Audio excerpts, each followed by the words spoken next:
சவுக்கு சங்கர் அருண்குமார் சொல்லி ஒரு IPS அதிகாரி குறித்து பேசினார். அவருடைய டார்கெட்டே அவருடைய அந்த வீடியோவுடைய தலைப்பே நீங்கள் போலீஸா பொறிக்க என்பதுதான் கேள்வி. இருந்தாலும் சரி, பத்திரிகை துறையில் வேலை செய்யக்கூடிய பெண்களா இருந்தாலும் சரி, வேலைக்கு இது வேற விஷயம். நம்ம சவுக்குக்கு இங்க வந்து யோகி என்ற அந்த சர்டிபிகேட் நம்ம இங்க கொடுக்க விரும்பல. ஆனால் அவர் மீது போடப்பட்டிருக்கிற குற்றச்சாட்டு இருக்குல்ல, இதுலதான் உள்நோக்கம் இருக்குன்னு நம்ம சொல்றோம்.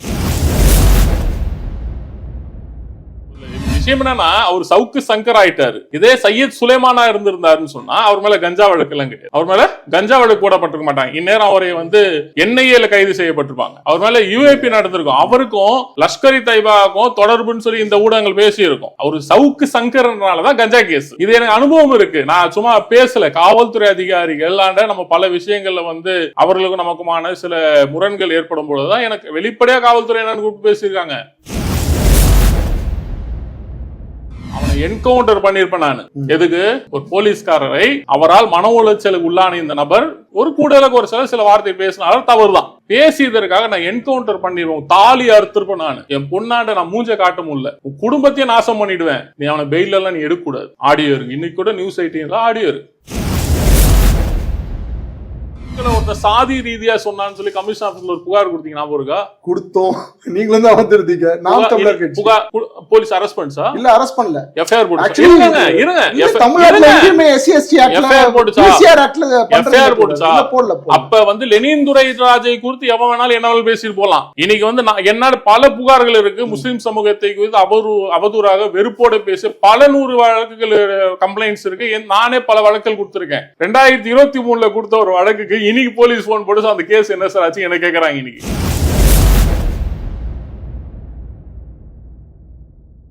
ஒரு நபர் நமக்கு பிடிக்காது, சவுக்கு சங்கர் நமக்கு பிடிக்காது, அவர் பேசியது நமக்கு வந்து உடன்பாடு இல்ல, கள்ளக்குறிச்சியை குறித்து பேசுனதுல நமக்கு கோபம் இருக்கு, தூத்துக்குடியில 13 உயிர்களை வந்து துப்பாக்கி வைத்து குருவிகளை காக்காக்களையும் சுடுற மாதிரி சுட்டது நமக்கு கோபம் இருக்கு. அதற்காக வந்து இதை நம்ம நியாயப்படுத்த முடியாதுல்ல. எனக்கு சவுக்கை பிடிக்கலன்றதுக்காக சவுக்கை நான் வந்து என்னோட எல்லா வன்மத்தையும் நான் சவுக்கு மேல எப்படி திணிக்க முடியும்? அவரை எதற்காக தவறு செய்தாரோ அதற்கு நீங்க தண்டிச்சுட்டு போங்க, யாருக்கும் பிரச்சனை இல்லை. அதை பொதுவா வைங்க. Karim's biryani paradise at liberty and catering services, கோடம்பாக்கத்தின் அறுசுவை அடையாளம்.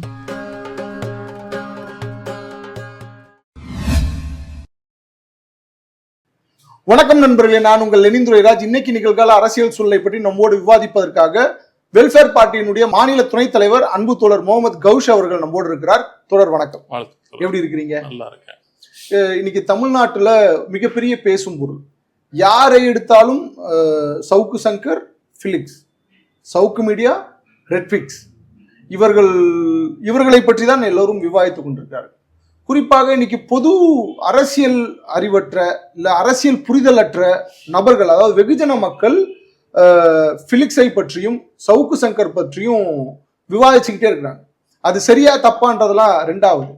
ஆனா என்னுடைய கேள்வி என்ன அப்படின்னாக்கா, வெகுஜன மக்கள் பேசுறது ஓகே, ஆனா பல அரசியல் விமர்சகர்களும் அரசியல் செயல்பாட்டாளர்களும் பத்திரிகையாளர்களும் கூட இன்னைக்கு இவர்களுக்கு ஆதரவாக பேசுகிறார்கள்.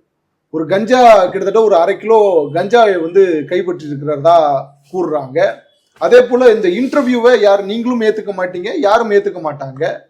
இன்டர்வியூல இந்த பெண் காவலர்களை பற்றி மிகவும் அவதூறாக பேசுகிறார். அப்புறம் ஃபிலிக்ஸ் மேலேயும் ஒரு வழக்கு வந்து பதிவு செஞ்சிருக்கிறாங்க. இதெல்லாம் எப்படி பாக்குறீங்க? நம்ம அடுத்த கட்டமா பேசுவோம். நீங்க இதை எப்படி பாக்குறீங்க? அதாவது முதல்ல நிறைய ஃபேக்சுவல் எரர் இருக்கு. சவுக்கு சங்கர் கைது செய்யப்பட்டதா இருந்தாலும் சரி, அவர் வந்து பெண்களை குறித்து ஆபாசமாக அருவருப்பாக அவதூறாக பேசினார் சொல்லக்கூடிய விஷயங்களா இருந்தாலும் சரி, ரெட்ஃபிக்ஸ் நிறுவனத்தின் மீதான இந்த அரசு பயங்கரவாதமா இருக்கலாம், இதுல நிறைய ஃபேக்சுவல் எரர் இருக்கு. உதாரணத்துக்கு வந்து சவுக்கு சங்கர் பெண் காவலர்களை குறித்து பேசிவிட்டார், பெண் காவலர்களை குறித்து பேசிவிட்டார் என்பதுதான் குற்றச்சாட்டு. கேள்வி அதான் குற்றச்சாட்டா? சவுக்கு சங்கர் பெண் காவலர்களை குறித்து தான் பேசினார், அப்படிதான் புகார் இல்ல. ஆனா சவுக்கு சங்கர் அருண்குமார் சொல்லி ஒரு IPS அதிகாரி குறித்து பேசினார். அவருடைய டார்கெட்டே அவருடைய அந்த வீடியோவுடைய தலைப்பே நீங்கள் போலீஸா பொறிக்க என்பதுதான் கேள்வி. இல்லைங்க, அதாவது அருணை வந்து பேசுவது இல்ல, அருணை வந்து பேசுவது, அதாவது சவுக்கு சங்கர் பேசியதை நம்ம ஆதரிக்கல. அவர் தொடர்ந்து பெண்களை குறித்து இந்த மாதிரி பேசிட்டு கொண்டு வராரு. பத்திரிகையாளர்கள் இருந்தாலும் சரி, பத்திரிகை துறையில வேலை செய்யக்கூடிய பெண்களா இருந்தாலும் சரி, வேலைக்கு இது வேற விஷயம். நம்ம சவுக்குக்கு இங்க வந்து யோகி என்ற அந்த சர்டிபிகேட்ல நம்ம இங்க கொடுக்க விரும்பல. ஆனால் அவர் மீது போடப்பட்டிருக்கிற அந்த குற்றச்சாட்டு இருக்குல்ல, இதுலதான் உள்நோக்கம் இருக்குன்னு நம்ம சொல்றோம்.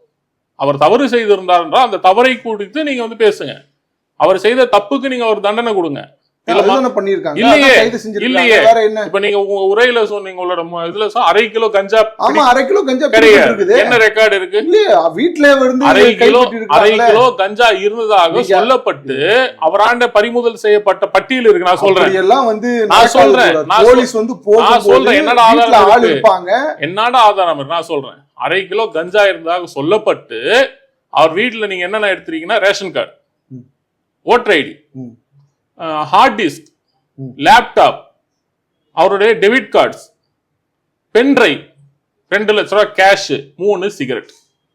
அந்த 3 சிகரெட்ல தான் கஞ்சா சிகரெட் இவங்க சொல்றாங்க. அது என்ன நமக்கு தெரியாது. கஞ்சா சிகரெட்னு ஒண்ணு இருக்கா இல்லையா நமக்கு தெரியாது. அரை கிலோ கஞ்சா இருந்தாக சொல்லப்பட்டதுதான் வழக்கு தவிர அரை கிலோ கஞ்சா பறிமுதல் செய்யப்பட்டதா எந்த போலீஸா கொண்டா காட்டுச்சவங்களா? இவ்வளவு பிரச்சனை நடந்துட்டு இருக்குல்ல, அவரை புடிச்சு அடிச்சு கையை காமிச்சாங்களா, லேப்டாப் கொண்டு வந்து, இதெல்லாம் என்ன இல்ல, பென் டிரைவ் லேப்டாப் எல்லாம் சாதாரண எல்லார் வீட்லயும் இருக்கக்கூடிய விஷயம்.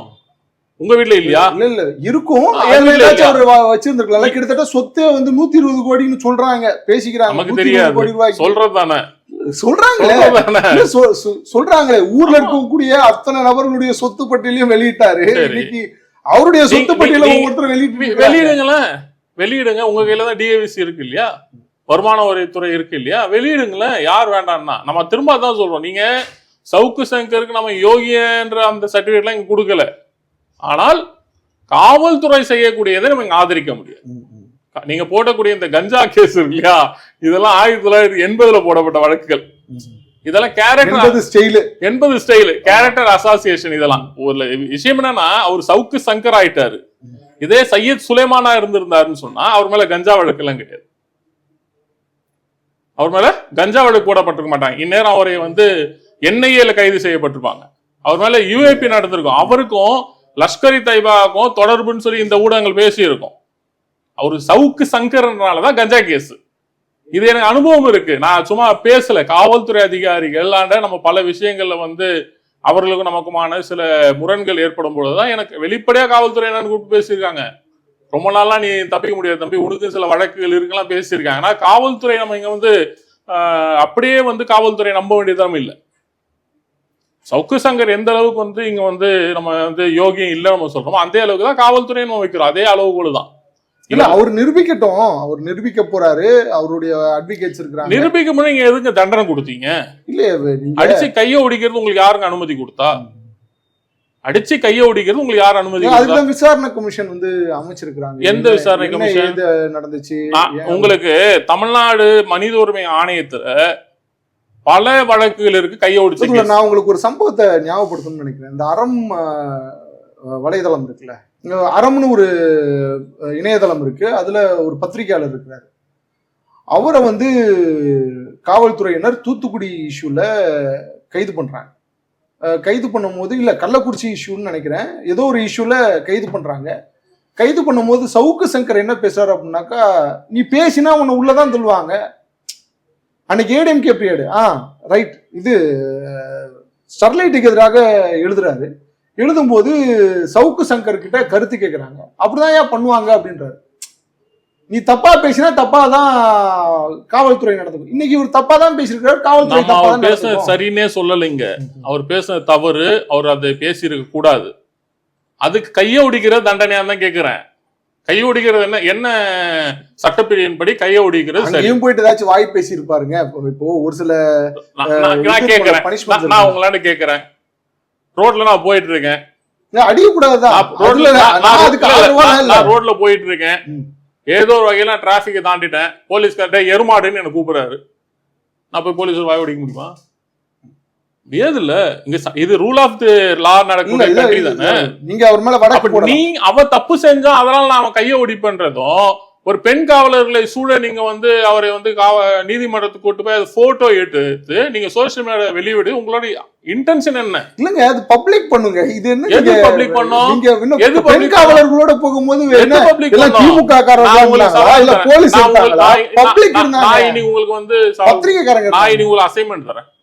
சவுக்கு சங்கரை கைது செய்து கொண்டு போகக்கூடிய அந்த காவல் வாகனத்துக்குள்ளேயே நீங்க ஒரு போட்டோ எடுங்க. நீங்க ஊடகவியலாளர் தானே, அப்படிலாம் எடுக்க முடியாது இல்லையா? ஆனா வந்திருக்கிற வீடியோ எல்லாம் பப்ளிக் எடுத்த வீடியோவா? வெளியில இருந்தாங்க கிடையாது, அந்த பஸ்ஸுக்குள்ள இருந்து எடுக்கிறாங்க. யாராச்சும் ஒருத்தர் இருந்திருப்பாங்க பஸ்ஸுக்குள்ள இருந்து. போலீஸ்ல நார்மல் பப்ளிக் இருக்க கூடாது. எப்படி இருக்க முடியும்? சவுக்கு சங்கர் மாதிரியான குண்டர் சட்டத்துல கைது செய்யப்பட்டக்கூடிய ஒரு குற்றவாளி கொண்டு போகும்பொழுது எனக்கு புரியல துலர். போலீஸ்காரங்க மனுஷங்க கிடையாதா? அவங்களுக்கு கருத்து இருக்காதா? இருக்கட்டும். ஏன் அவங்களுக்கு வந்து ஒரு எதிரான இது இருக்காதா? அவங்க எடுத்திருந்திருப்பாங்க, அது வெளியில போயிருந்திருக்கும். எப்படி வெளியே போகும்? அப்போ உங்களோட ஸ்டேட்டஸ் வச்சிருந்திருப்பாங்க, நீங்க சாதாரண மனிதர்களும் காவல்துறை முன்னெல்லாம் கிடையாது. நீங்க சொல்லக்கூடிய நானும் மனிதர்கள் சொல்ல, நீங்க யூனிஃபார்ம் கழட்டி வச்சுட்டு நீங்க மனிதர்ல செயல்படுங்க, தவறு இல்லை. நீங்க யூனிஃபார்ம் கழட்டி வச்சுட்டு நீங்க சாதாரண மனிதர்ல செயல்படுங்க. உங்களுக்கு ஒரு சட்டம் இருக்கு, போலீஸ் ரூல்னு சொல்லி ஒண்ணு இருக்கு. உங்களுக்கு இங்க உங்களோட மன இச்சைகளை நீங்க இடம் தர முடியாது. என்ன சட்டமோ அந்த சட்டத்துக்கு தான் உங்களுக்கான வேலை. காவல்துறையில தரக்கூடிய முதல் பயிற்சி என்ன? ஒருத்தன் குடிச்சிட்டு இன்னைக்கு நான் பாக்குறேன் ஒரு வீடியோ, ஒரு ஆட்டோ டிரைவர்ல ஒரு பையன் நல்லா கஞ்சா போதையில ஒரு டிராபிக் போலீஸை பிடிச்சி கெட்ட வாரத்துல திட்டுறான். காவல்துறை எடுத்த நடவடிக்கை என்ன? அவனோட ஃப்ரெண்டை வர வச்சு தம்பி நீ வீட்டுக்கு போயிட்டு அவன் அனுப்பி விடுறது தானே பண்ணாங்க. இதுதான் போலீஸ் செய்யும். அதுக்கப்புறம் அவனுக்கு வந்து அவன் மேல வழக்கு போடுறது இது வேற. அப்ப நீங்க ஒரு வந்து அவனோட கேரக்டர் அசோசியேஷன் பண்ணி அவனை பொது சமூகத்துல ஒரு பொறுக்கியாக, ஏன்னா என் மேல எல்லாம் பண்ணாங்க, எந்த கிரிமினல் வழக்கம் இல்லாத என் மேல எல்லாம் ஹெச்எஸ் போட்டது இந்த போலீஸ். ஒரு உதாரணம் நான் சொல்றேன் உங்களுக்கு. அம்பத்தூர் டன்லப் இருக்கு பாருங்க, டன்லப் கிரவுண்ட் ஒண்ணு இருக்கு. கொரோனா டைம்ல கள்ளச்சாராயம் விற்கப்படுது. ஒரு நல்ல ஒரு கண்ணியமான குடும்பத்தை சேர்ந்த ஒரு சமூக செயற்பாட்டாளர், அவர் பேர் வேணாலும் நான் குறிப்பிடுறேன், எனக்கு எந்த பிரச்சனையும் இல்லை. அவர் வந்து தொடர்ந்து இது குறித்து சம்பந்தப்பட்ட டன்லப் காவல் நிலையத்தில் புகார் கொடுத்துட்டே இருக்கார். நல்ல கவனிங்க, புகார் கொடுத்துட்டே இருக்கார், எந்த நடவடிக்கையும் எடுக்கல. ஒரு நாள் இவர் வந்து வாக்கிங் போகும்போது இவரை வந்து காவல்துறையை செக் பண்ணுது, நீ வந்து சரக்கு வச்சிட்டு இருக்கியா அப்படின்னு. இவர் உடனே எமோஷன் ஆயிட்டு சம்பந்தப்பட்ட காவல் அதிகாரிக்கு எதிராக ஒரு ஆடியோ போடுறார். நீ என்னென்ன பண்றலாம் எனக்கு தெரியும், நீ வந்து என்னையே நீ வந்து செக் பண்றியா அப்படின்னு. காவல்துறை என்ன செஞ்சிருக்கணும்? அவரை பிடிங்க, அரெஸ்ட் பண்ணுங்க, அவர் மீது வழக்குகளை போடுங்க, நீதிமன்றத்தில் நிரூபிங்க, அவர் தூக்கி நீங்க நீதிமன்றம் தூக்கு தண்டனை கொடுத்துட்டு போங்க, யாருக்கும் தண்டனை இல்லை. காவல்துறை என்ன செஞ்சது? அவர் வீட்டுக்குள்ள போய் அவருக்கு அரெஸ்ட் பண்ணி அவர் வந்து கை கால் அடிச்சு ஒடிச்சு, இன்னைக்கு சவுக்கு சங்கர் சொன்னார் பாருங்க, ஒரு இருட்டறையில வச்சு என்னை வந்து காவல்துறை சுத்தி நின்று அடிச்சு பைப் அடிச்சு ஒடிச்சான். அதே மாதிரி அவரோட கையையும் காலையும் அடிச்சு ஒடிச்சு அவர் மூஞ்செல்லாம் பேத்து கொண்டு போய் பொன்னேரி சப்ஜெக்ட்ல வைக்கிறாங்க. எச்சல் மட்டும் இல்ல, அவரோட பையன் காலேஜ் படிக்கிற பையன், அவன் மேல வழக்கு. என்ன வழக்கு தெரியுமா? இவங்க கள்ளச்சாராயம் கடத்தினதான். அடுத்த நாள் 3 நாள் ஆச்சு இவங்களை அடிச்சு அரெஸ்ட் பண்ணி போலீஸ் எங்க இருக்குன்னு சொல்லி அந்த குடும்பத்துக்கு சொல்லல போலீஸ். அதுக்கப்புறம் சேலத்துல இருந்து ஒரு பெரியார் இயக்க தோழர் வந்து நமக்கு சொல்ற, தோழர் இந்த மாதிரி வந்து அம்பத்தூர்ல நடந்திருக்கு, என்னன்னு பாருங்க. அப்ப நாங்க வந்து அந்த சம்பந்தப்பட்ட காவல் நிலையத்துக்கு அட்வொகேட் போயிட்டு விசாரிச்சா இப்படி ஒரு நபரையும் நாங்க அரெஸ்ட் பண்ணலன்றாங்க. நாங்க ஆன்லைன்ல செக் பண்றோம், எஃப்ஐஆர்னா பெயில எடுக்கிறோம், எஃப்ஐஆர் செக் பண்றோம், எஃப்ஐஆர் இல்ல. அதுக்கு பிறகு பார்த்தா பொன்னேரியில இருந்து வந்து நமக்கு தகவல் வருது, இந்த மாதிரி ஒரு நபர் வந்து இங்க சேர்க்கப்பட்டிருக்கிறார். அடுத்த நாள் பத்திரிகையில வருது, சம்பந்தப்பட்ட நபர் கள்ளச்சாராயம், அதாவது கள்ளச்சாரம்னா காய்ச்சறது இல்லை, சட்டவிரோதமா டாஸ்மாக் விற்கக்கூடிய அந்த மதுபானத்தை கடத்திக்கிட்டு போறாரு அவருடைய வாகனத்துல. போலீஸ் விரட்டுது, பருத்திப்பட்டு மேம்பாலத்துல கீழே குதிச்சு அவரோட கையும் காலம் ஒடிதுன்னு சொல்லி போட்டோ எடுத்து போடுறாங்க. இதை போய் அந்த அம்மா போய் போலீஸ் வந்து கேக்குது, என்ன சார் இப்படி பண்ணிட்டீங்க? அவர் பேசும் தப்பு தான், என்ன சார் இது பண்ணிட்டீங்கன்னா? அவர் சொல்றாரு, அந்த ஆடியோ நியூஸ் 18ல லைவ்ல வந்துச்சு, அவனை என்கவுண்டர் பண்ணிருப்பேன் நான். எதுக்கு? ஒரு போலீஸ்காரரை அவரால் மன உளைச்சலுக்கு உள்ளான இந்த நபர் ஒரு கூடுதலுக்கு ஒரு சில வார்த்தை பேசினாலும் தவறு தான், பேசியதற்காக நான் என்கவுண்டர் பண்ணிடுவோம், தாலி அறுத்திருப்பேன் நான், என் பொண்ணாண்ட நான் மூஞ்ச காட்ட முடியல, உன் குடும்பத்தையும் நாசம் பண்ணிடுவேன், நீ அவனை பெயில எல்லாம் நீ எடுக்கக்கூடாது. ஆடியோ இருக்கு, இன்னைக்கு கூட நியூஸ் 18ல ஆடியோ இருக்கு. இப்போ காவல்துறை செய்யக்கூடிய இந்த வேலைகளை நம்ம ஆதரிக்க ஆரம்பிச்சோம்னு சொன்னா, இன்னைக்கு சவுக்கு சங்கராக நம்ம இதை ஆதரிக்கல, காவல்துறை இத்தகைய அரசு இந்த மாதிரியான நடவடிக்கையை நம்ம எதிர்க்கிறோம். இன்னைக்கு சவுக்கு சங்கர், நாளைக்கு லெனின், அடுத்த நாள் கவுஸ். இது எப்படி நம்ம ஆதரிக்க முடியும்? இது சட்டத்தின் ஆட்சி, சட்டத்தின் மேல் நடவடிக்கை எடுங்க, யாருக்கும் எந்த ஆட்சேபனையும் இல்லை. அதாவது தொடர்ந்து நீங்க பாருங்க, சரி எனக்கு இதுக்கான ஒரு விடை தெரியணும். தொடர்ந்து கள்ளக்குறிச்சி விஷயத்துல, தூத்துக்குடி விஷயத்துல, சமூக வலைதளங்கள்ல பேசக்கூடிய சர்ச்சையான பேச்சுகள், தமிழ்நாட்டில் இருக்கக்கூடிய மக்கள் எதையெல்லாம் ஆதரவாக ஒரு விஷயத்துக்காக, ஒரு சோசியல் காசுக்காக நிக்கிறாங்களோ அதற்கெல்லாம் எதிராகவே இவர் இருந்திருக்கிறார். எல்லா விஷயத்துக்கும் எதிராகவே இவர் இருந்திருக்கிறார். அது இன்னும் ஒரு சிலர் என்ன சொல்றாங்க அப்படின்னாக்கா, சோசியல் மீடியா மாஃபியாவே நடத்துறாங்க. இந்த காலத்துல சோசியல் மீடியா மாஃபியாவே நடத்துறாங்க. அதுல நீங்க பல பேரை பட்டியலில் சேர்த்துக்கலாம். அதுல ஒருத்தர் சவுக்கு சங்கர் அப்படின்ற ஒரு குற்றச்சாட்டு இருந்தாலுமே கூட, மக்களுக்கு எதிராக பேசினாலுமே கூட மக்களும் இளைஞர்களும் ஆதரிக்கிறாங்களே. ஏன் இங்க மக்களுக்கு எதிரான்றதுல இங்க பெரும்பான்மை மனநிலையெல்லாம் ஒண்ணும் இல்லைங்க. எப்படி ஒவ்வொரு ஊடகவியலாளர் லெனினுக்கு அந்த கள்ளக்குறிச்சி விஷயத்துல ஒரு கருத்து இருக்கும், ஒரு அரசியல் கட்சி தலைவராக எனக்கு ஒரு கருத்து இருக்கும், அப்படி ஒரு ஊடகவியலாளர் சவுக்குக்கு ஒரு கருத்து இருக்கு.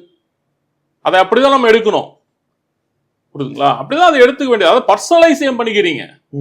ஒரு பிரச்சனை கூட அவர் பேசுகிறார், அவர் பேசி தவறு அவர் பேசின விஷயத்துக்கு நான் ஆர்ப்பாட்டம் நடத்தி பேசியிருக்கேன். விரைவில் சங்கர் இந்த விஷயத்துக்காக கைது செய்யப்படுவாருன்னு நான் சொல்லியிருக்கேன், புரியுதுங்களா? அதையும் இதே நம்ம சம்பந்தப்படுத்தது தவறு. சவுக்கு சங்கர் நீ கைது செய்யப்பட்டது கள்ளக்குறிச்சி விஷயம் குறித்து மாணவி ஸ்ரீமதி குறித்து பேசினதுக்காகவா? ஸ்டெர்லைட் துப்பாக்கி சூடு குறித்து பேசினாருன்னு சொல்லியா? இதுக்காக நீங்க கைது செய்யப்பட்டிருந்தீங்கன்னா சரி, அவன் பேசினது தவறு. இனி பேசினது எதற்கு? ஒரு காவல் அதிகாரி தன்னோடு பணி செய்யக்கூடிய பெண்களுக்கும் அவருக்கும் என்ன வகையில சட்டவிரோதம் இது சொன்னதுனாலதான் சவுக்கு கைது செய்யப்பட்டிருக்காரு. நான் உங்களாண்ட ஒரு கேள்வி கேட்கிறேன். ராஜேஷ் தாஸ்ன்னு சொல்லி ஒரு ஐஜி இருந்தது, தெரியுமில்ல? கேள்விப்பட்டிருக்கேன். அவர் எந்த குற்றச்சாட்டுக்காக அவர் சஸ்பெண்ட் செய்யப்பட்டிருக்கிறார்? ராஜேஷ் தாஸ் சொல்லுங்க. சுகாதாரத்துறை செயலாளர் இருந்த பீலா ராஜேஷ் தன்னோட பேருக்கு பின்னாடி இந்த ராஜேஷை நீக்கி அபிடவிட் பத்திரிகையில் வெளியிட்டாங்களே, எந்த காரணத்துக்கு? அவர் தன்னோடு பணி செய்யக்கூடிய பெண் அதிகாரியோடு தவறான முறையில் நடந்து கொண்டார் என்ற காரணத்திற்காக தான் ராஜேஷ் தாஸ் அவர் சஸ்பெண்ட் செய்யப்பட்டார். அப்ப நீங்க காவல்துறை உண்மையிலே சரியாக இருந்தா நீங்க என்ன செய்யணும்? நீங்க எப்படி இந்நேரம் சவுக்கு சங்கரை கைது செய்து அவரை நீங்க சிறைப்படுத்தி அவர் மீது நீங்க சட்ட நடவடிக்கை எடுக்கிறீங்களோ, நீங்க அருண்குமார் மீது விசாரணை நடத்தணும் இல்ல, துறை ரீதியான விசாரணை நடத்தணும் இல்ல? நீங்க என்னன்னா ஏதோ காவல்துறையும் ஆளும் கட்சியும் மட்டுமே பண்ண மாதிரி சொல்லுங்க. ஆனா நீங்க பிலிக்ஸ்னு ஒருத்தர் சீனுக்குள்ள வராரு, ஃப்ரேம்குள்ள வராரு. அவரை கைது செய்ய சொல்றது நீதிமன்றம் தான். அவரை ஏவன்னா போடுங்க. ஏன்னா கேள்விகளை ப்ரோவ் பண்ணி கேள்வி கேட்டதும் அவர் தவறாக பேசும்போது அதை கண்டிக்காததும் தான் காரணம். ஸோ அதுவே ஒரு தப்பு அப்படின்ட்டு சொல்லிட்டு சேர்க்கிறாங்க. இப்போ சவுக்கு சங்கர் மேல தப்பு இல்லை அப்படின்ற அந்த பட்சத்துல எதற்காக பிலிக்ஸை உள்ள கொண்டு சேர்க்கணும்? அதாவது பிலிக்ஸ் கைது செய்யப்பட்ட அன்னைக்கு பிரபலமான ஒரு ஊடகவியலாளர் விடுதலை செய்யப்பட்டார். நியூஸ் கிளிக் உடைய சிஇஓ. நியூஸ் கிளிக் உடைய சிஇஓ யுஏபி வழக்குல இருந்து விடுவிக்கப்பட்டார். என்ன காரணத்தை விடுவிக்கப்பட்டார்? இந்த சீனாவுக்கும் இவருக்கும் அரசு ஒரு குற்றச்சாட்டு வைத்தது, அந்த குற்றச்சாட்டு இல்லைன்னு சொல்லி அவர் விடுவிக்கப்பட்டிருக்கார். அன்னைக்குதான் இங்க பிலிக்ஸ் கைது செய்யப்படுறார். முதல்ல பிலிக்ஸ் ஜெரால்டோ ரெட்பிக்ஸ் என்ன நம்ம தெரிஞ்சுக்கணும். இன்னைக்கு டிஜிட்டல் மீடியால தமிழ் சமூகத்துக்குள்ள ஒரு மாற்று ஊடகத்தை தமிழ் சமூகத்தை அறிமுகப்படுத்தியது ரெட்பிக்ஸ். நீங்க அப்படி சொல்றீங்க. சொல்றேன், கள்ளக்குறிச்சி இஷ்யூல அந்த ஸ்ரீமதிக்கு எதிராக முதல்ல நின்றதே பிலிக்ஸ் தான். ஒரு ஊடகவியலாளராக எனக்கு புரியல. புரியலங்க. நான் ஸ்ரீமதிக்கு ஆதரவா இருக்குன்றதுக்காக நீங்களும் ஆதரவா இருக்கணும் நான் எப்படி சொல்ல முடியும்? இல்ல அப்படி இல்ல. தமிழ்நாடு நேரடியாக சவுக்கு சங்கர் போறாரு, களத்துல போயிட்டு நின்று அந்த பொண்ணு தற்கொலை பண்ணி செத்து போச்சுன்றாரு. சரி, காதல் வேற ஒரு பையனோட காதல். இன்னைக்கு இப்படி குற்றச்சாட்டு, ஆதாரமற்ற குற்றச்சாட்டு தப்பு தானே? சமூகத்தில் கடத்துவதும் தப்பு தானே? இன்னைக்கு ஸ்ரீமதி விஷயத்திலும் கள்ளக்குறிச்சி விஷயத்துல என்ன ஃபைனல் ஜட்மெண்ட் சொல்லுங்க சொல்லுங்க. அரசு அப்பீல் போச்சா? ஒரு ஸ்கூல் அடிச்சு ஒடிச்சு கொளுத்து பெரும் கலவரம் நடந்து பல 100 இளைஞர் கைது செய்யப்பட்டு போறான் வரவெல்லாம் அடிச்சு அந்த பள்ளியை சூறையாடியது, இவ்வளவு பிரச்சனை கலவரம் நடந்தது இல்ல? ஸ்கூலை திறந்துட்டாங்கல்ல? ஸ்கூல் திறக்க கூடாதுன்னு சொல்லி இந்த அரசு அப்பீல் போச்சா? போச்சு அப்பீல். அந்த வழக்குடைய இன்றைய தன்மை என்ன சொல்லுங்க? ஸ்ரீமதி கள்ளக்குறிச்சி விஷயம் எல்லாம் பேசுறோம். இன்னைக்கு அந்த வழக்குடைய தன்மை யாருக்குங்க தெரியும்? தெரியாது யாருக்குமே. இந்த அரசு என்ன, அதுக்கான அப்டேட் என்ன போயிருக்கு? தண்ணி டேங்க்ல பிஏ கலந்த விஷயத்தையும் 2 வருஷமா விசாரிச்சுட்டு இருக்கு இந்த அரசு. 2 வருஷமா ஆச்சு. இந்த அரசு ரொம்ப யோகி அரசு மாதிரி பேசிட்டு இருக்கிறீங்க. விஷயம் என்னன்னா, ரெட்பிக்ஸ் ஒரு மாற்று ஊடகத்தை இங்க அறிமுகப்படுத்துச்சு. தைரியமாக ஒவ்வொரு இடத்திலும் கேள்விகளை கேட்கக்கூடிய ரிப்போர்ட்டர்ஸ் உருவாக்குச்சு. இன்னைக்கு கமிஷனர் ஆபீஸ்க்குள்ள யூடியூப் ஏன் அலோடு இல்ல? நீங்க ஒரு ஊடகவியலாளராக நானும் அதுல இருந்திருக்கீங்க. ஏன் கமிஷனர் ஆபீஸ்க்குள்ள யூடியூப் இன்னைக்கு அலோடு இல்ல? காரணம் ரெட்பிக்ஸ். பிஜேபி அலுவலகத்துக்குள்ள இன்னைக்கு ரெட்பிக்ஸ் அலோடு இல்ல. ஏன் அலோடு இல்ல? நிறைய சேனல் அலோடு இல்லங்க. அதுக்கான காரணம் என்னன்னா, கேள்விகளை தைரியமா ஆண்மையோட கேட்கக்கூடிய அந்த அனுமதியை ரெட்பிக்ஸ் கொடுத்தது. நானு பல ஊடகங்கள்ல நான் பேசிட்டு இருக்கின்ற அனுமதி நான் இதுல சொல்றேன்.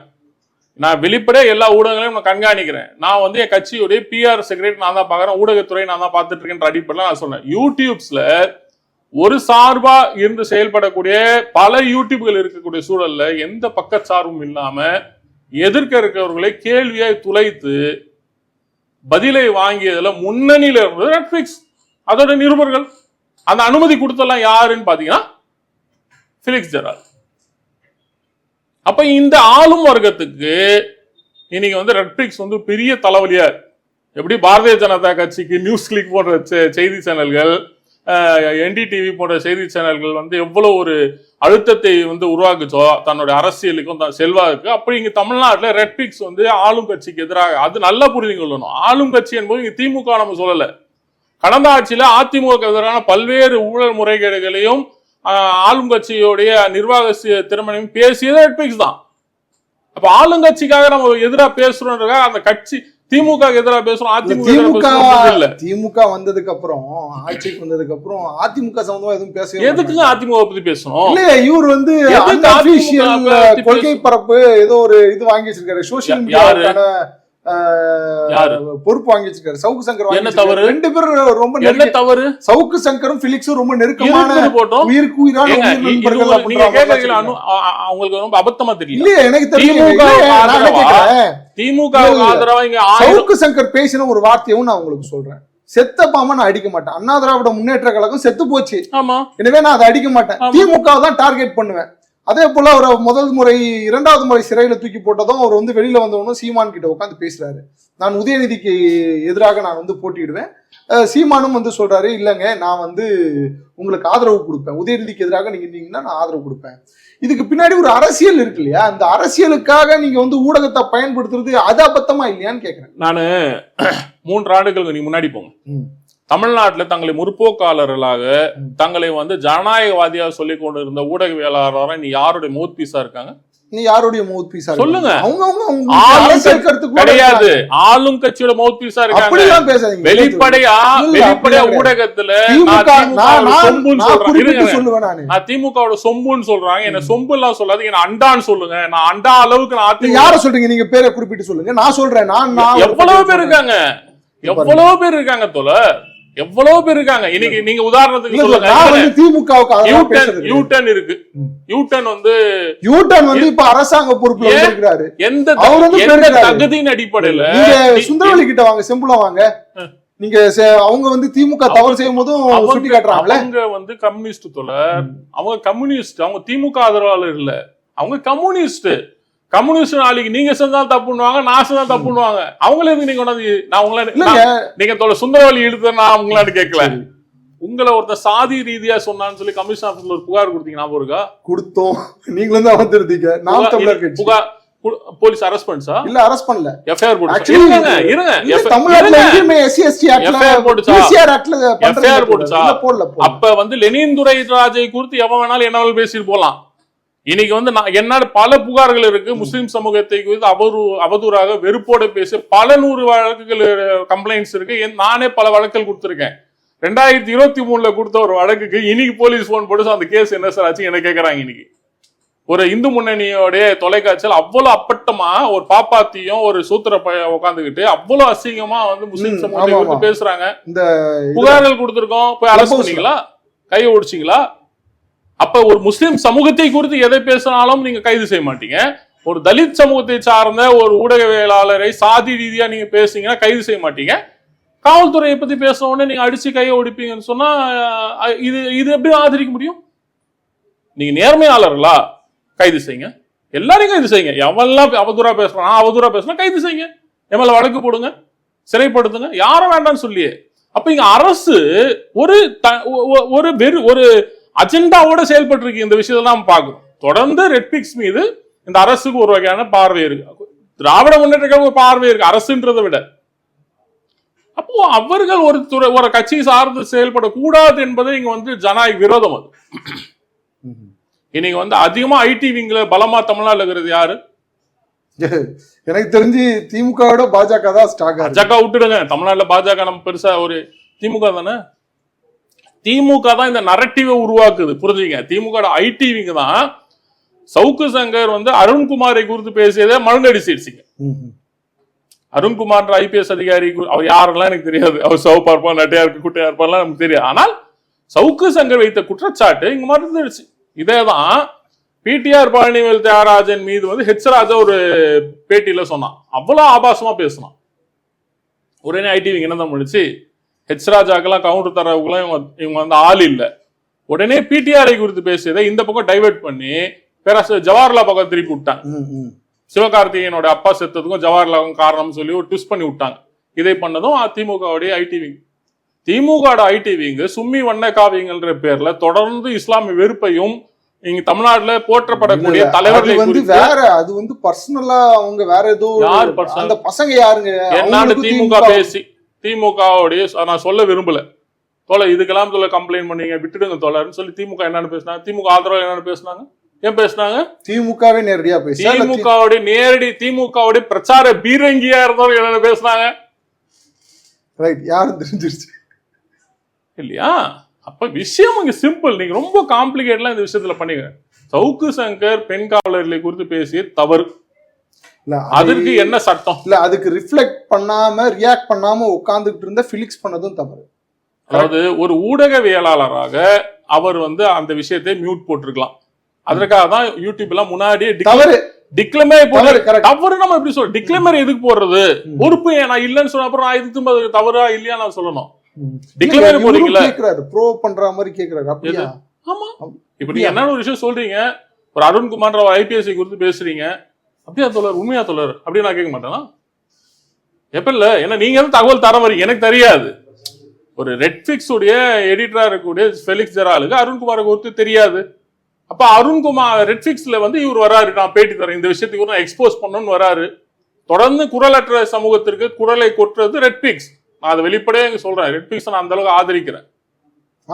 ஆமா, ரெட்ஃபிக்ஸ் நிறுவனத்தை நான் ஆதரிக்கிறேன். ரெட்ஃபிக்ஸ் மீது நடந்திருக்கிறது அரச பயங்கரவாதம் தான். ஒரு ஆடியோ ரிலீஸ் மாரிதாஸ் இருக்காருல்ல, அவர் வந்து ஒரு ஆடியோ ரிலீஸ் பண்ணி இன்னைக்கு எல்லாரும் பேசுறாங்க. நீங்க சொல்லக்கூடிய டிஎம்கே ஐடி விங்ஸ் டிஎம்கேக்கு ஆதரவாக பேசக்கூடிய பலர் அந்த ஆடியோ எடுத்து போட்டு ஷேர் பண்றாங்க. பிலிக்ஸ் அவர்கள் ஒரு பெண்ணிடம் பணத்தை பறித்து அந்த பணத்தை வந்து கொடுக்காம திருப்பி கேட்கும் போது அந்த பெண்ணை தவறாக பேசியதாக ஒரு குற்றச்சாட்டு ஆடியோ வந்து லீக் ஆயிருக்குது. இப்படி இருந்துமா நீங்க அவரை ஆதரிக்கிறீங்க? நானு இந்த விஷயத்த நான் உங்களால சொல்லக்கூடாது, பட் இருந்தாலும் அது மறைமுகமா சொல்றேன். நான் மறைமுகமா சொல்றேன். மருத்துவக் கல்லூரியில சீட் வாங்கி தரோம்னு சொல்லி 1,20,000 ரூபாய் ஒருத்தர் காசு வாங்கியிருக்காரு. யாரு? நான் அது சொல்லல. ஐயோ, வழக்கு போட்டிருக்கோம். இல்ல, என்னோட ஆதாரம் இருக்கு. நான் வழக்கு போட்டா நான் ஆதாரத்தை கொடுக்குறேன்.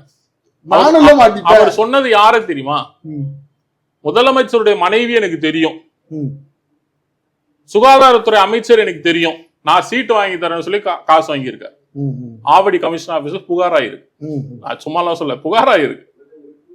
இப்ப இதுக்கு இதை வந்து நீங்க அந்த ஆள் சொன்னது பொய்ன்னு சொல்றீங்களா, இல்ல இதுக்கும் முதலமைச்சரோட மனைவிக்கும் தொடர்பு இருக்கும் நீங்க நம்புவீங்களா?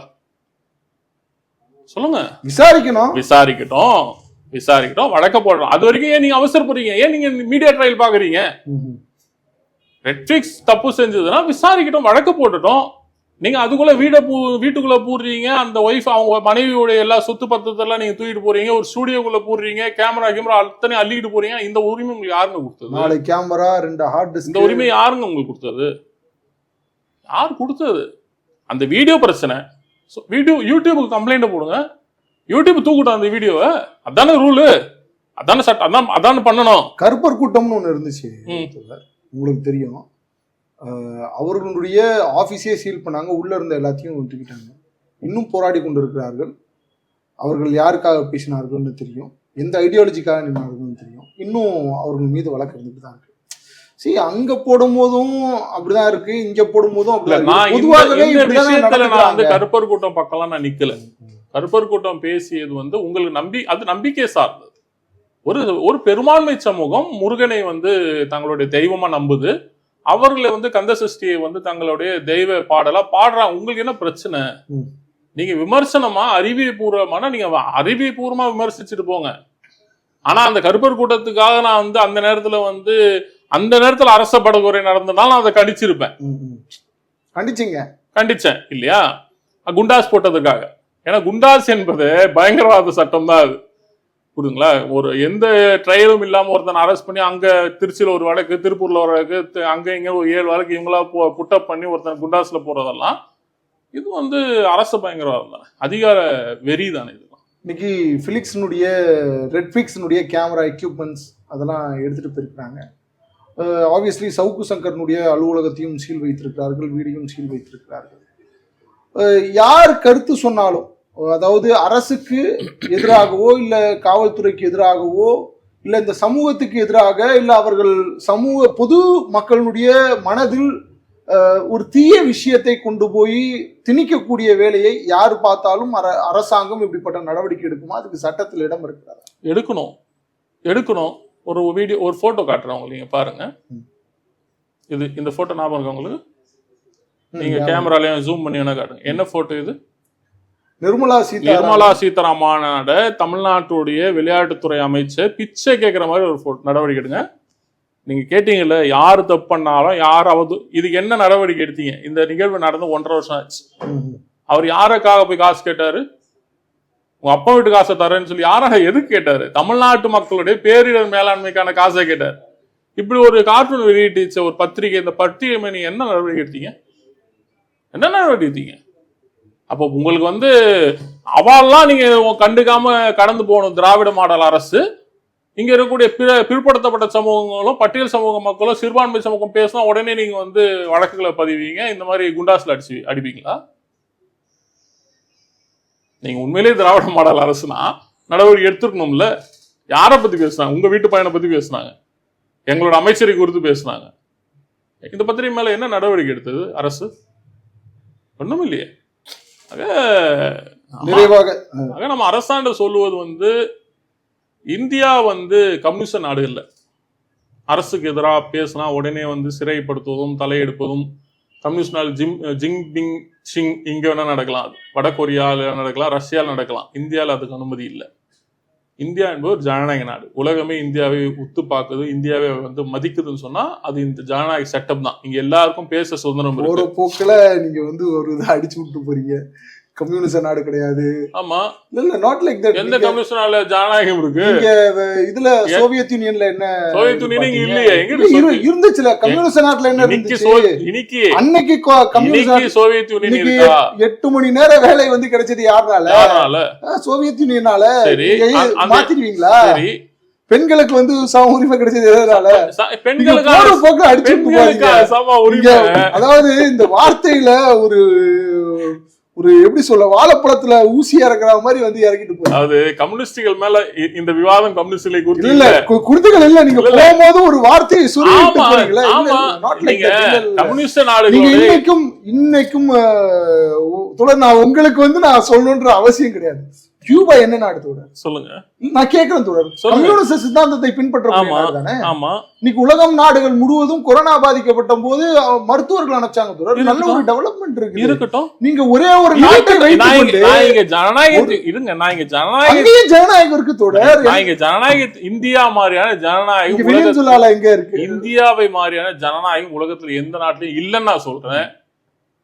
நான் இந்தியாவை மாதிரியான ஒரு ஜனநாயகம், பேச்சுரிமை, எழுத்துரிமை, கருத்துரிமை, இந்திய அரசு சட்டத்தினுடைய ஆர்டிகல் 17 இருந்து 19, 21 வரைக்கும் இங்க பேசுவதற்கும் எழுதுவதற்கும் எல்லாருக்கும் உரிமை கொடுத்திருக்கு நான் சொல்றேன். நீங்க வெனிசுலாவை பாத்தீங்களா, கியூபாவை பாத்தீங்க, அவன் கொரோனா டாக்டர் ஆனா, இது அறிவியல் வளர்ச்சி. நான் அறிவியல் வளர்ச்சி பத்தி இங்க பேசலையே, நான் இங்க ஜனநாயகத்தை குறித்து பேசிட்டு இருக்கேன். ஜனநாயகம் இருக்கு, அங்க ஜனநாயகம் இல்ல.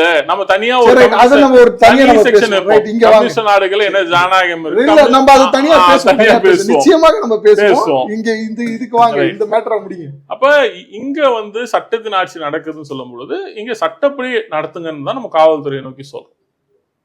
போன வாரம் ஒரு செய்தி, புகார் தந்த பெண்ணிடம் பாலியல் சீண்டிய நடத்திய காவல்துறை ஆய்வாளர் சஸ்பெண்ட். இன்னைக்கு பிஹன்வுட்ஸ்லாம் ஒரு வீடியோ பார்த்தேன். முன்னாள் காவல்துறை அதிகாரி பிச்சைக்காரர்களிடம் பிச்சை எடுத்து தின்னும் காவல் அதிகாரி 1/2 மணி நேரம் உட்காந்து பேசியிருக்காரு. அதுதான் நான் கேட்கல. சோசியல் மீடியால இப்போ நிறைய தொலைக்காட்சிகள் சமூக வலைதளங்கள் இயங்கக்கூடிய மீடியாஸ் என்ன பண்ணுதுன்னா, ஒரு மீடியா மாஃபியா நடத்திட்டு இருக்கு. இன்னைக்கு இளைஞர்களை, பார்வையாளர்களை, மொபைலை யார் யாரெல்லாம் பயன்படுத்துறாங்களோ அவங்க நோக்கி கமர்ஷியலைஸ் ஆகி போயிட்டு இருக்குது. அதனுடைய ஒரு ஒரு அந்த அந்த கேங்கனுடைய இன்னொரு இடம்தான் பொலிட்டிக்கலா வந்திருக்கோ இவங்க 2 பேரும் அப்படின்னு. நீங்க அறிவியல் வளர்ச்சி ஆக ஆக தொழில்நுட்ப வளர்ச்சி சாதாரணம். நீங்க யாரும் டிவி வச்சுக்கலாம், சன் டிவி எல்லாம், நீங்க சன் டிவி மட்டுமே நான் பார்க்கணும்னு நீங்க எதிர்பார்க்குறீங்க. நீங்க ஜெயா டிவி மட்டுமே பார்க்கணும் எதிர்பார்க்கறீங்க. எனக்கு அந்த செய்திகள் எனக்கு பத்தல. பட் ரூமர்ஸோ எனக்கு அது பத்தல. ஒரு சமூகத்துல எல்லாரும் கஞ்சா பிடிக்கிறாங்க.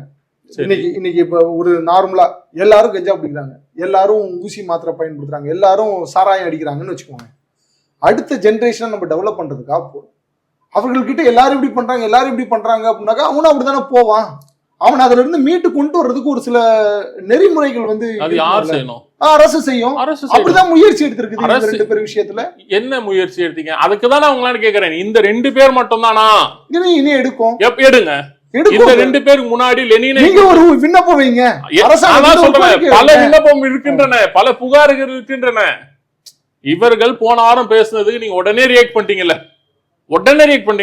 நான் எஃப்ஐஆர் வாங்கி வச்சிருக்கேன். 2 மாசம் ஆச்சு, இது வரைக்கும் கைது செய்யவில்லை. ஏன் கைது செய்யப்படல? லெனினை குறித்து பேசியதற்காக 2 வருஷம் ஆச்சு, இது வரைக்கும் நீங்க இன்னும் 2 வருஷம் கூட ஆகல. என்ன பண்ணீங்க? அததான் நாங்க இங்க உங்களுடைய தனிப்பட்ட விருப்பு வெறுப்பின் அடிப்படையில் இந்த அரசு செயல்படுறோம் நான் சொல்றேன். நான் நீங்க சட்டத்தின்படியோ ஒரு ஆட்சியின்படியோ நீங்க செய்யல. உங்க தனிப்பட்ட வெறுப்பு நீங்க உங்களுக்கு பல ஆண்டுகளாக சவுக்கு சங்கர் மீதும் ரெட்பிக்ஸ் மீதும் உங்களுக்கான காழ்ப்புணர்வு, உங்களுடைய கோபத்தை நீங்கள் ஆட்சியில வந்தோன்னா இது கிடைச்சோன்னா நீங்க பயன்படுத்தினீங்க. சவுக்கு சங்கர் காவல்துறையோட ஊழல் முறைகேடை குறித்து நிறைய சொல்லிட்டு வந்தார், நிறைய பேசிட்டு வந்தார். நீங்க திரும்ப கள்ளக்குறிச்சியை பத்தி பேசினாரு, தூத்துக்குடியை பத்தி பேசினாருன்னு பேசுறீங்க. இது மட்டும் தான் சவுக்கு பேசினாரா? இன்னும் நிறைய விஷயம் பேசிருக்காரு. பாத்ரூம் எல்லாம் எட்டி பாத்துருக்காரு. அது வேற விஷயம். பெட்ரூம் எட்டி பாக்குறாரு. எந்த ஊடகம் அதை பார்க்கல. முஸ்லிம்களோட லுங்கிய தூக்கி எல்லாம் பார்த்தது இல்ல இந்த ஊடகங்கள். பார்த்துட்டு தானே இருக்கு. மோடி டெய்லி பேசிட்டு இருக்காரு. எதிர்த்து பேசிட்டு இருக்காரு தேர்தல் கூட்டங்கள்ல. அதான் பேசிருக்காரு மோடி. யம செய்யல இங்க. இப்ப எல்லாரும் நம்ம உத்தம புத்திரர் மாதிரி இவங்க 2 பேரும் அவங்களும் சரி ரைட் 10ல 11 விட்டு போகும். அப்படி இப்ப சொல்லல. நீங்க அவர் பேச தவறுனா கைது செய்யுங்க. அதை எல்லாருக்கும் வைங்கன்ற. ஏன் அதை நீங்க செலக்டிவா வைக்கிறீங்க? அங்கதான் நம்ம இது அரசை வாங்கி வராதுன்னு சொல்றோம். அப்போ உங்க இந்த அரசுக்கு அவர்கள் மீதான வெறுப்பை தனித்துக் கொள்வதற்கான ஒரு வாய்ப்பு. சக யூடியூபர்ஸ்க்கு ரெட்பிக்ஸ் ஒரு போட்டியாளராக அவர்கள் பார்க்குறாங்க. ரெட்பிக்ஸை காலி பண்ணோம், இந்த நேரத்தில் அடிச்சு விடுறது. சவுக்கு சங்கர் மாதிரியான ஒரு நபரை இங்க அடிச்சு விடணும். சவுக்கு சங்கர் மட்டுமா பேசிட்டு இருக்காரு? சவுக்கு சங்கர் மட்டும் அடிச்சு விட்டு பேசிட்டு இருக்காரு? யூடியூப்ல போய் பாருங்க. எந்த வித தரவுகளும் இருக்காது. இல்ல வாய்ஸ் ஆஃப் சவுக்கு அப்படின்ற ஒருத்தர் சவுக்குனுடைய ரொம்ப நெருங்கிய இதுதான். ஒரு பதிவு வருகிறது. இந்த மாதிரி திமுகவுக்கு எதிராக திமுக நான் ஜெயிலில் இருக்கும்போது அந்த பையன் ஜெயிலில் இருந்தாப்புல இப்பெல்லாம் திமுகவுக்கு ஆதரவா பேச ஆரம்பிச்சிடறாரு. அதுக்கப்புறம் இவர் வந்து பேட்டிகள் வந்து கொடுக்குறாரு வாய்ஸ் ஆஃப் சவுக்கு. பேசும்போது நிறைய தகவல்களை கொடுக்குறாரு. அவர் நிறைய தகவல்களை கொடுக்குறாரு. அது எல்லாமே சவுக்குக்கு எதிராக தான் இருக்கு. எப்படி வந்து இவங்க லாபி பண்றாங்க, மீடியா மாஃபியா எப்படி வந்து இவங்க உருவாக்குறாங்க அப்படின்றதெல்லாம் இருக்கு. இதையும் அரசாங்கம் பரிசீலனை எடுத்துக்கிட்டோம், விசாரிக்கட்டும், அந்த பையனையும் விசாரிக்கட்டும், அந்த பையனையும் கூப்பிட்டோம், விசாரணை கூப்பிட்டோம், விசாரிக்கட்டும். நான் அதான் திரும்ப சொல்றேன், சவுக்கை குறித்து அந்த பையன் பேசுனதுக்கு நீங்க அந்த பையனை விசாரிக்கணும், வழக்கு போடணும், அந்த பையனும் விசாரணை உட்படணும், தப்பு செஞ்சா சவுக்கு மேல கைது நடவடிக்கை நீங்க சொல்ற நீங்க அருண்குமாரை குறித்து சவுக்கு பேசினாரு. ஏன் அதை குறித்து பேசவே மாட்டீங்க? நடக்கும் சவுக்கை பிடித்து அடிச்சு ஒடிச்சு கை கால ஒடிச்சு குண்டா சட்டம் போட்டு யாரும் புகார் யாரு தப்பு நடந்துருந்துச்சு அப்படின்னாக்கா உடன் பணி செய்யறவங்க புகார் வச்சிருந்திருப்பாங்களா? யாரும் புகார் கொடுக்கல. சவுக்கு சங்கர் துறையில ஓடி வந்து புகார் கொடுக்கக்கூடிய அளவுக்கு தைரியம் இருக்கக்கூடிய காவல்துறை உடன் பணிபுரியக்கூடிய யார் புகார் கொடுத்தாங்க? ஆமா, ஒரு பெண் காவல் அதிகாரி. எப்போ? ஆமா, எப்போ? இல்ல அப்பவே கொடுத்தாங்க. கைதுக்கு இல்ல, சவுக்கு சங்கர் கைது செய்யப்பட்ட பிறகு யாஸ்மினோ யாரோ ஒரு திருப்பூர்ல ஒரு கைது செய்யப்பட்ட பிறகு அவங்க கம்ப்ளைண்ட் தராங்க. நீங்க சோமோட்டோவாக தேனியில போய் கைது செய்திருக்கீங்க. திருப்பூர் போலீஸ் கைது செய்யல. நீங்க சொன்ன இந்த திருப்பூர் காவல் அதிகாரி கம்ப்ளைண்ட் புகார் கொடுத்தது உண்மை. கைது செய்தது அவங்க கிடையாது. எப்படி சொல்ல? அதனாலதான் சொல்றாரு, ஊடகங்களை உட்காந்து ஃபேக்சுவல் எரரை பேசாதீங்க. ஒரு நபர் நமக்கு பிடிக்காது, சவுக்கு சங்கர் நமக்கு பிடிக்காது, அவர் பேசியது நமக்கு வந்து உடன்பாடு இல்லை, கள்ளக்குறிச்சியை குறித்து பேசுனதுல நமக்கு கோபம் இருக்கு, தூத்துக்குடியில 13 உயிர்களை வந்து துப்பாக்கி வைத்து குருவிகளை காக்காக்களையும் சுடுற மாதிரி சுட்டது நமக்கு கோபம் இருக்கு. அதற்காக வந்து இதை நம்ம நியாயப்படுத்த முடியாதுல்ல. எனக்கு சவுக்கை பிடிக்கலன்றதுக்காக சவுக்கை நான் வந்து என்னுடைய எல்லா வன்மத்தையும் நான் சவுக்கு மேல எப்படி திணிக்க முடியும்? அவர் எதற்காக தவறு செய்தாரோ அதற்கு நீங்க தண்டிச்சுட்டு போங்க, யாருக்கும் பிரச்சனை இல்லை. அதை பொதுவா வைங்க. முஸ்லிம் சமூகத்தை குறித்து ஸ்ரீ தொலைக்காட்சியில பேசுறாங்களா, போங்க, கம்ப்ளைண்ட் கொடுத்துருக்கோமே. நீங்க சோமோட்டா கூட நடவடிக்கை எடுக்க வேண்டாம், கம்ப்ளைண்ட் கொடுத்துருக்கோம், கம்ப்ளைண்ட்ல நடவடிக்கை எடுங்க. சும்மி காவியங்கள் மீது எஃப்ஐஆர் போட்டிருக்கீங்க, அரெஸ்ட் பண்ணுங்க. அவர்கள் மீது வந்து ஒரு சிலர் வந்து உள்நாட்டிலேயே இல்ல வெளிநாட்டில் இருக்கிறதா சொல்றாங்க, அவருக்கு லுக் அவுட் நோட்டீஸ் கொடுங்க. இங்க உட்கார்ந்துட்டு இருக்கக்கூடிய லெனின் துரைராஜை வந்து சாதி ரீதியா பேசிய நாம் தமிழர் கட்சி பேச்சாளர் மீது வன்கொடுமை சட்டத்தில் கைது செய்யுங்க, வழக்கு போடுங்க. இப்படி நீங்க செஞ்சீங்கன்னு சொன்னா காவல்துறை பர்ஃபெக்ட், நியாயமா நடந்துக்கிறாங்க, எந்த பக்கச்சார்பும் இல்லை, சட்டத்தின்படி நடக்கிறாங்க, கொண்டாடுறோம் காவல்துறையை. அங்க இல்லைன்றதான் பிரச்சனை. காவல்துறை ஒவ்வொரு கமிஷனர் வரும்போது சொல்லுவாங்க, நீங்க வந்து போலீஸ்ன்ற பேர்ல நீங்க வந்து வாகனங்களை எழுதக்கூடாதுன்னு.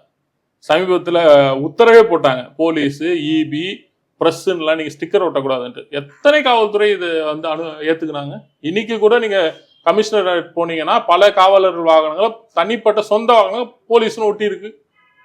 இதை நான் கேட்பேன்ல, சீட் பெல்ட் போடு, ஹெல்மெட்டை போடு, என்னை பிடிச்சி நீங்க வந்து நிப்பாட்டுறீங்க, கேஸ் போடுறீங்க, இந்த சிக்னலை தாண்டி போனா எனக்கு வந்து நீங்க ஈச்சலான் அனுப்புறீங்க. எத்தனை காவல் வாகனங்கள்ல சீட் பெல்ட் அணிந்து காவலர்கள் போடுறாங்க?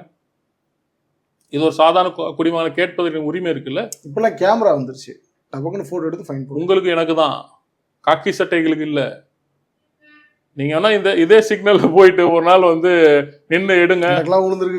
எத்தனை பெட்ரோல் வாகனங்கள்ல சீட் பெல்ட் வேலை செய்து போல பாருங்க. கருப்பு கலர் ஸ்டிக்கர் கார்ல ஒட்டக்கூடாதுன்ற சட்டம். கமிஷனரோட காரை பாருங்க, உள்ள யாரும் இருக்காங்கன்னு தெரியுமா உங்களுக்கு?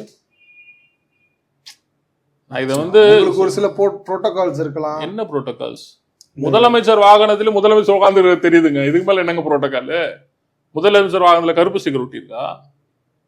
முதலமைச்சர் வாகனத்துல வெள்ளை டிரான்ஸ்பரண்டா தானே இருக்கு. உங்க வாகனத்திலும் டிரான்ஸ்பரண்ட் தான், என் வாகனம் டிரான்ஸ்பரண்ட் தான் இருக்கு. அப்ப இங்க சட்டங்களை நீங்கள் சரியாக பயன்படுத்தினீங்கன்னா யாருக்கும் கேள்வி இல்லை. ஒரு காவல்துறை அதிகாரி தவறு செய்தாரா, அவரை கைது செய்யுங்க, அவர் மீது நடவடிக்கை எடுங்க. கிரிமினல் குற்றச்சாட்டுல அவர் வந்து நீங்க என்ன பண்ணுங்க, எந்த பிரச்சனையும் இல்லை. நீங்க செலக்டிவா ஒருத்தர் மீது கரம் வைத்து நீங்க செய்யும் போதுதான் காவல்துறை மீதான நம்பகத்தன்மை, காவல் மீதான பொதுமக்களுடைய கோபம் வெளிப்படுது. உங்களுடைய அற்புதமான கருத்துக்களுக்கும் உங்களுடைய நேரத்துக்கும் ரொம்ப நன்றி தொடர். நன்றி தொடர். ஊடகம் கார்ப்பரேட் அரசியல்வாதிகளின் கைப்பாவையாக அடிமைகளாக இருந்தது போதும். இனி சாட்டை எடுத்து சுழற்றும் நேரம் வந்துவிட்டது. ஊடகம் பொதுமக்களாகிய உங்களுக்காக உங்களாலேயே இயக்கப்பட வேண்டும். ஊடக சுதந்திரத்திற்காக உங்களின் பங்களிப்பை இன்றே அளித்திடுங்கள்.